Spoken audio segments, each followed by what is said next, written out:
Salam əziz müəllimlər. Bizim bugünkü dərsimiz kimya fənninə həsr olunur. Biz bugün Elşad Abdullayevin təqdimatında funksional qruplu üzvü maddələr mövzusuna dair müxtəlif test tapşırıqlarının izahı ilə tanış olacağıq.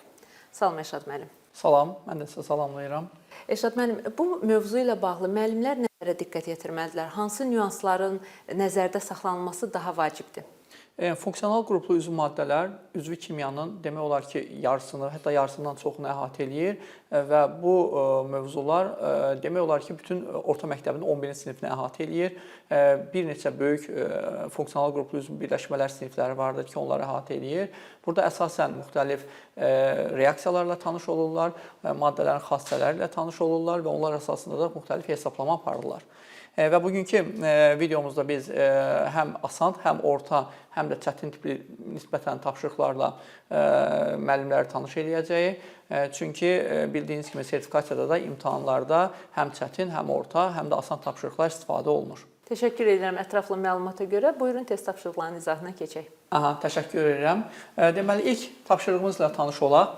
Birinci tapşırığımız elə qeyd etdiyimiz funksional qruplu maddələr sinifinin genetik əlaqəsinə həsr olunmuşdur.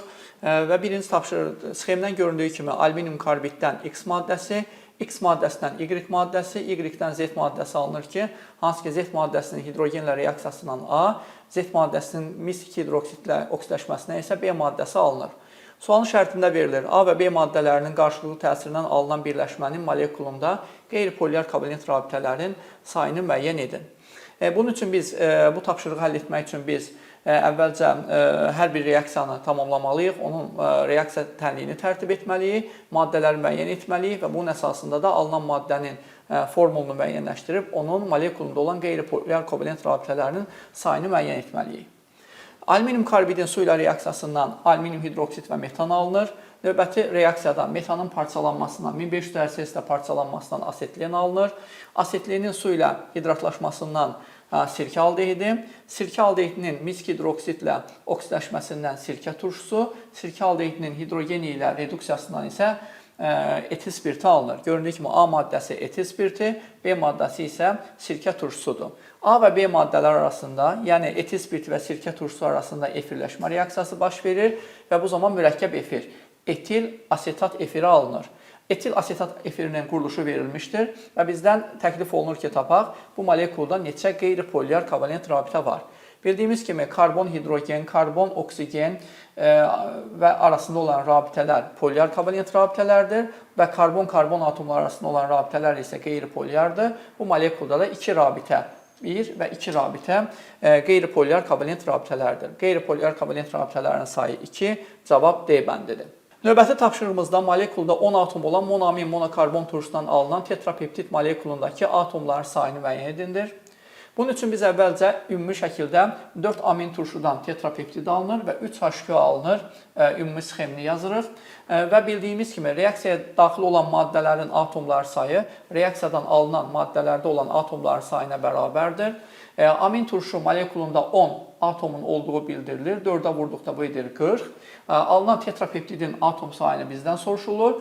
Su isə 3 molekul su alındığına görə 3 vur 3, 9 olacaqdır. Onda buradan çıxır ki, reaksiyaya daxil olan 40 atom və reaksiyadan alınan x üstəgəl 9 atom. 40 bərabərdir x üstəgəl 9, x bərabərdir 31. Cavab D bəndi.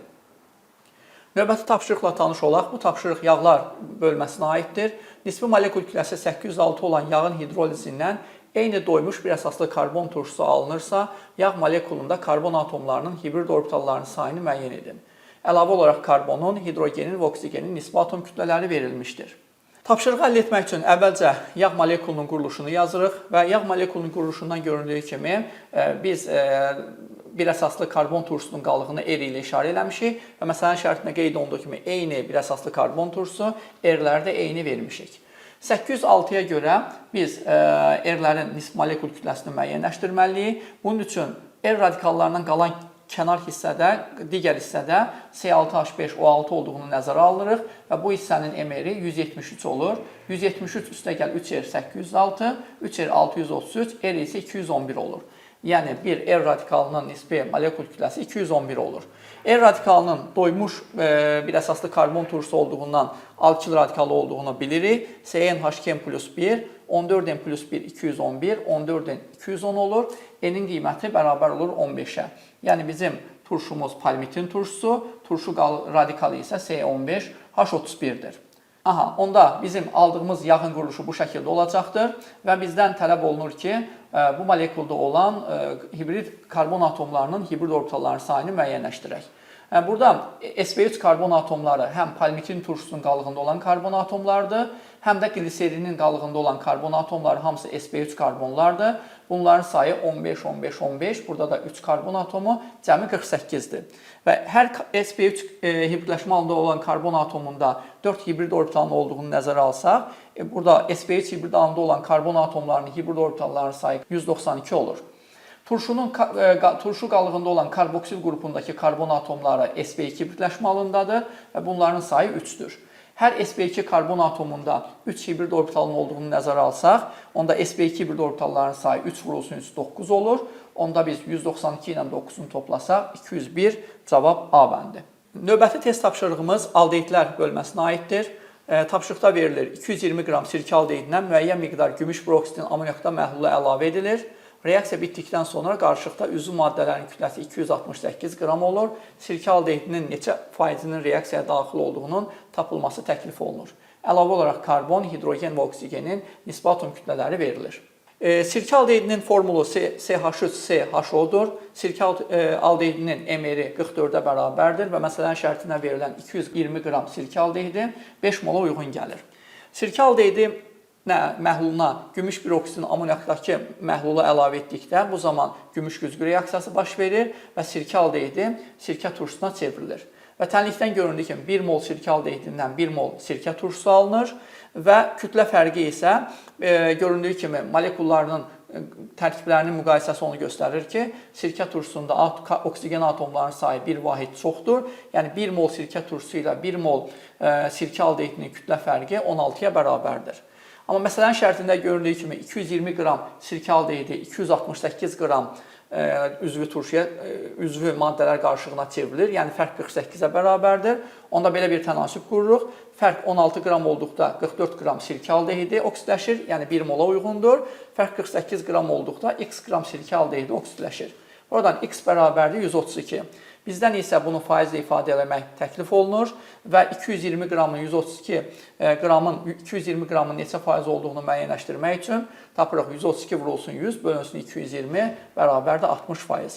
Cavab C bəndi. Növbəti test tapşırığımız glukozanın kütləsinin 1/3 hissəsi spirtə qıcqırdıqda 23 qram spirt alınmış, digər hissəsi isə yağ turşusuna qıcqırdılmışdır və bu zaman əmələ gələn qazların ümumi həcminin litrlə hesablanması tələb olunur. Karbon, hidrogen, oksigen atomlarının nisbi atom kütlələri verilmişdir və burada iki reaksiya baş verir. Həm glukozanın spirtə qıcqırması, etil spirtinə qıcqırması, həm də glukozanın yağ turşusuna qıcqırması baş verir. Hər iki reaksiyada ayrılan qazların həcmi tapılmalı və onları hesablamalıyıq. Əvvəlcə glukozanın etil spirtinə qıcqırma reaksiyasına baxaq. Tənlikdən göründüyü kimi 1 mol glukoza qıcqırdıqda 2 mol etil spirti və 2 mol karbon qazı alınır. Etil spirtinin MR-i 46-dır. 2-yə vurduqda elir 92. Yəni buradan göründüyü kimi 92 qram etil spirti alınması üçün 1 mol glukoza qıcqırır və bu zaman 2 mol karbon qazı alınır. Onda tənasüb qururuq. 92 qram etil spirti alındıqda 180 qram glukoza reaksiyaya daxil olur və 2 mol karbon qazı alınır. 23 qram etil spirti alındıqda isə hesablayırıq 45 qram glukoza reaksiyaya daxil olur və 0,5 mol karbon qazı alınır. Məsələnin şərtində qeyd olunduğu kimi spirtə qıcqıran glukoza ümumi glukozanın kütləsinin 1/3-dir. Yəni 45 ümumi kütlənin 1/3-dir. Yəni 3/2-si artıq yağ turşusuna qıcqıran glukozadır və buna görə yağ turşusuna qıcqıran glukozanın kütləsini tapmaq üçün 45-i 2-yə vurmaqdır. Yəni 90 qram glukoza artıq yağ turşusunun alınmasına sərf olunur. Onu hesablayaq. Tənlikdən göründüyü kimi 1 mol glukoza qıcqırdıqda 1 mol yağ turşusu, 2 mol karbon qazı və 2 mol hidrogen alınır. Bizim üçün lazımdır ayrılan karbon qazı və hidrogenin mol sayını tapaq və tənlikdən göründüyü kimi 1 mol glukozadan, yəni 180 qram glukozadan 2 mol karbon qazı və 2 mol hidrogen alınır. 90 qram glukozadan isə 1 mol karbon qazı və 1 mol hidrogen alınır. Demək, müəyyənləşdirdik ki, qlukozanın spirtə qızqırmasından 0,5 mol karbon qazı alınır, qlukozanın yağ turşusuna qızqırmasından 1 mol karbon qazı və 1 mol da hidrogen alınır. Cəmi 2,5 mol, o da normal şəraitdə 56 litrə uyğundur. Cavabımız Y bəndi. Növbəti tapşırığımız tərkibində 2 karbon atomu olan doymuş monoamillərin qarşılığında polyar kovalent rabitələrinin sayı qeyri-polyar kovalent rabitələrin sayından 20 dəfə çox olarsa, aminlərin mol sayları nisbətini hesablayın. Tapşırığı əldə etmək üçün bilməliyik ki, tərkibində 2 karbon atomu olan doymuş monoamin var. Bunlardan biri etil amindir, digəri isə dimetil amindir. Bunların birinin mol sayını x mol, digərinin mol sayını y mol götürək. Etil amində polyar kovalent rabitələr həm CH rabitələri, həm NH rabitələri, həm də CN rabitələridir və bir molekul etil amində bu rabitələrin sayı 8-dir. Yəni, x mol etil amində olan polyar kovalent rabitələrin sayı 8x mol olacaqdır. Həmçinin qeyri-polyar kovalent rabitə isə karbon atomları arasında olan rabitələrdir və x mol etil amində olan bu rabitələrin sayı x moldur. Dimetil amin molekulunda bütün rabitələr polyar kovalent rabitələrdir. Həm CH rabitələri, həm NH rabitəsi, həm də CN rabitələri. Və bunların sayı bir molekulda 9 ədəddir.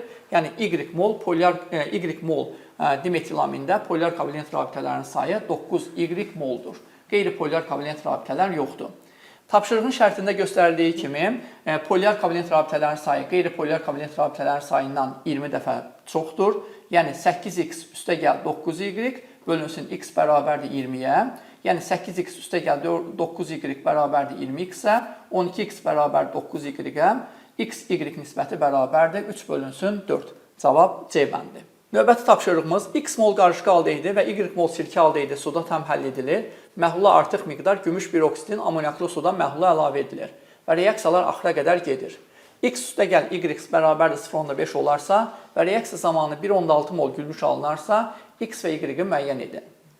Deməli, qarışqa aldehidi və sirkə aldehidinin suda məhluluna artıq miqdarda gümüş piroksidin amoniaklı suda məhlula əlavə edildikdə, qarışqa aldehidi oksidləşərək qarışqa turşusuna, sirkə aldehidi oksidləşərək sirkə turşusuna çevrilir. Alınan məhsullardan qarışqa turşusu özü də gümüş piroksidin amoniaklı suda məhlulu ilə oksidləşərək karbon qazına və suya çevrilir. Deməli, burada 3 reaksiya gedir və məsələmizin həllində bu 3 reaksiyadan istifadə edirik. Birinci reaksiya qarışqa aldehidindən qarışqa turşusunun alınması, ikinci reaksiya qarışqa turşusundan karbon qazı və suyun alınması, üçüncü reaksiya sirkə aldehidindən sirkə turşusunun alınması. Qarışıqda olan maddələri qarışqa aldehidinin mol sayını x ilə, sirkə aldehidinin mol sayını isə y ilə işarə edək və tənlikdən göründüyü kimi x mol qarışqa aldehidi, x mol gümüş piroksid ilə reaksiyaya daxil olur və x mol qarışqa turşusu alınır. Alınan qarışqa turşusu özü də gümüş piroksidlə oksidləşir və bu zaman 2x mol gümüş alınır. Yəni, hər iki reaksiyadan 2x mol gümüş alınır. Y mol sirkə aldehidinin oksidləşməsindən isə 2y mol gümüş alınır. Məsələn, şərtində verildiyi kimi, alınan gümüşün mol sayı 1,6-ya bərabərdir. Cəmləsək 2x, 2x, 2y. 4x üstə gəl 2y bərabərdir 1,6-ya. Məsələn, şərtində x üstə gəl y-in 0,5 olduğu göstərilib. Sistem tənliyi həll etdikdə x-in 0,3, y-in isə 0,2 olduğu müəyyən olunur. Cavab D bəndi. Növbəti tapşırığımız amin turşular bölməsinə aiddir. 180 qram qlisindən 0,2 mol polipeptid alınmışdır. Bu zaman alınan suyun kütləsini hesablayın. Karbon, hidrogen, oksigen və azotun nisbi atom kütlələri verilmişdir. Bu reaksiyanı ümumi şəkildə N-glisin alınır polipeptid üstə gəl N-1 H2O şəklində göstərə bilərik. Çünki bilirik ki, alınan suyun mol sayı reaksiyaya daxil olan amin turşunun mol sayından bir vahid az olur. Tənasüb qura bilərik. Glisinin 75 olduğunu əvvəl müəyyənləşdirməliyik. 75 N qram glisin reaksiyaya girdikdə 1 mol polipeptid alınır. Məsələn, şərtinə görə 180 qram glisin reaksiyaya daxil olduqda 0,2 mol polipeptid alınır. Buradan N-in 12 olduğunu tapırıq. Deməli, 12 mol glisin reaksiyaya daxil olur, 1 mol polipeptid alınır və 11 mol su. 11 mol suyun kütləsi 198 qramdır. İkinci tənasübümüz.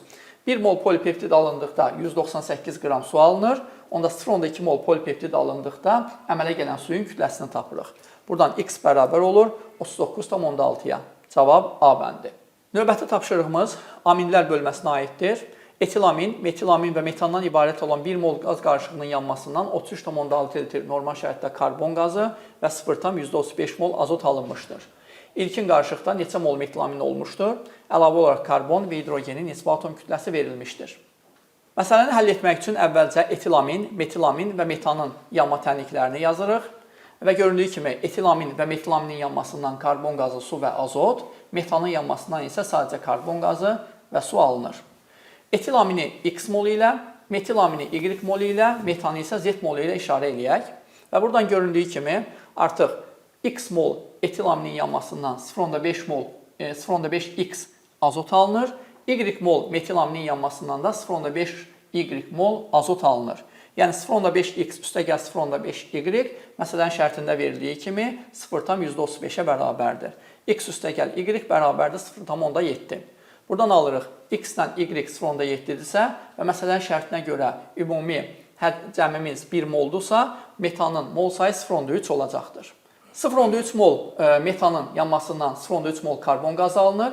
Bizim də ümumi alınan karbon qazının mol sayı 1,5-dir. 1,5-dən 0,3 çıxdıqda qalır 1,2. Yəni 1,2 mol karbon qazı etilaminin və metilaminin yanmasından alınır. Sistem tənlik qururuq. X üstəgəl Y bərabərdir 0,7. 2X üstəgəl Y bərabərdir 1,2. X üstəgəl Y 0,7 olduğunu əvvəlcədən aldıq. 2X üstəgəl Y bərabərdir 1,2. 2X X mol etilaminin yanmasından alınan karbon qazı, Y isə Y mol metil aminin yanmasından alınan karbon qazıdır və hansı ki bildirdiyimiz kimi onların da cəmi 1,2-yə bərabərdir. Buradan həll etdikdə X bərabərdir 0,5-ə, Y bərabərdir 0,2-yə, cavab A bəndi. Nəzərinizə çatdırmaq istədiyimiz suallar bu qədər. Hər bir sertifikasiyada iştirak edən həmkarımıza uğurlar arzulayırıq və ümid edirik ki, bu video dərsimiz həmkarlarınız üçün faydalı olacaqdır. Geniş izahınıza görə biz sizə təşəkkür edirik Elşad müəllim. Mən də ümid edirəm ki, müəllimlər üçün faydalı olacaq və imtahanda da istifadə edə biləcəklər. Çox sağ olun. Sağ olun. Əziz müəllimlər, bizim verilişimiz bu qədər. Növbəti verilişlərdə görüşənə qədər.